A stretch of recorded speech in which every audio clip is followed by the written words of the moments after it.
You want to call you Paulo, or do you want to go Paulo GN is Tactical? good. Paulo is good. Awesome. Are we going to talk about knives in general? Yeah, just knives in general. Can I grab one of the? Yeah, absolutely. Yeah? Okay, so let me grab 2 of these guys. Awesome. I am going to grab the street scalpel and the rapid strike. 2 of my absolute favorites. All right, let's rock and roll. Yeah. Okay.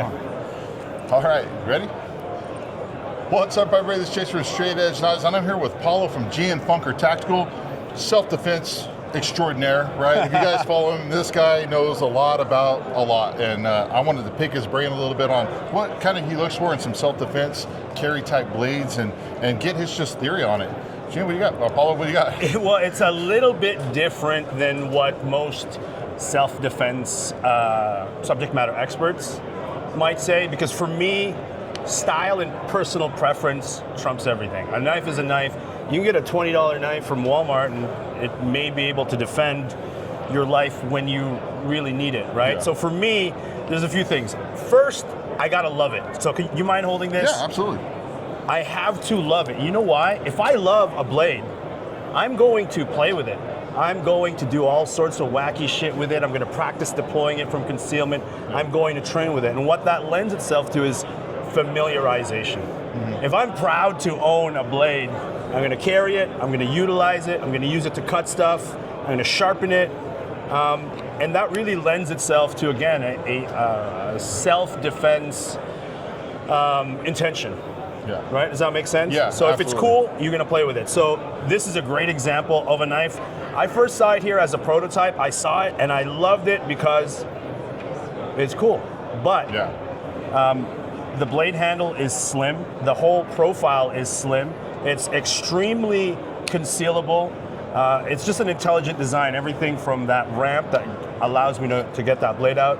And the fact that this handle is deceptively slim, right? You'd think that, and especially because of the profile of the blade, you think that if you try to hit something with it, that your hands are just gonna slip and you're gonna get cut up. But I've smashed pork hock with this, so big slabs of meat, fat, tissue, skin, and bone, full power, and I did not lose confidence in my grip, right? Oh, nice. So again, and I did that because I love the knife. I train with it.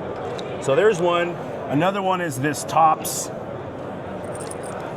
street scalpel, right? Again, the same thing. I think it looks pretty damn cool. Yeah. Right?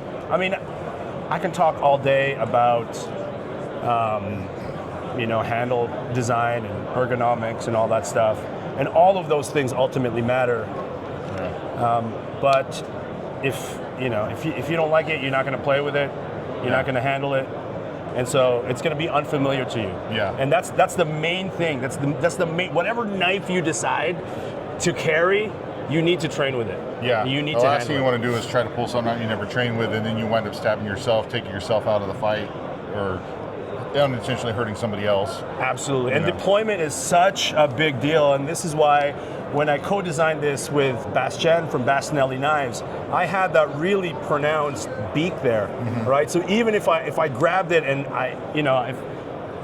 because I'm under stress, I'm shaking and I just grabbed it, let's say with 2 fingers, I'm still able to get that knife out, readjust my grip as necessary. So this one is a beautiful knife. It's called the Yummy, right? And already you can tell that its primary strength is its penetrating capabilities, right? But for me, handle is everything. So the short story is, what do I look for in a defensive knife is how well that handle fits my hand. Fits your hand, makes it comfortable. Absolutely. If you don't enjoy holding it, you're not going to practice with it. Yeah. And you're going to be up shit creek without a paddle, So. Exactly, man. That's it. And again, maybe that's not the answer that some people are looking for, but I think you got to be proud to own it, and it's got to be pleasurable for you to play with it. And play is just another word for train. Yeah, I've become a big fan of just primarily carrying fixed blades, just because, working in law enforcement like I do, folders are cool. They have their place, but in a high stress situation, we all know your fine motor skills go out the window. Absolutely. If you can't hit that flipper every time, it may not deploy, it may not lock open, it could close on your hand. But like you said, you pull out you reach down in your pocket, pull out your fixed blade. Ooh, what do you got there? The El Pionero. Oh yes, but my homeboy. Yeah, yeah, I so love they call it on. That is actually the blade that stabbed Leo. Okay. Long story. Long story. Check out the Top State of the Grind Live podcast from this past Monday. We tell the whole thing. It was interesting and fun. Yeah. But, accidents happen. The thing is, lessons are learned. You're absolutely right in that for a defensive carry blade, you want to go fix, but the reality is most people are going to have their folder with them on a day-to-day basis, right? It's not ideal, but it's just what the reality is. So if you're going to have a folder that serves a utility, a primary utility function, but also be there in a defensive condition if you need it, I have some particular recommendations. Like, I think that the blade should be jutting out of the handle in the folded position. That way you can get sort of a gross motor deployment. So there's a lot of things to consider. But again, personal preference trumps everything. There is no objective reality, in my opinion, as far as what makes a good defensive blade. It's all about training. Yeah, awesome.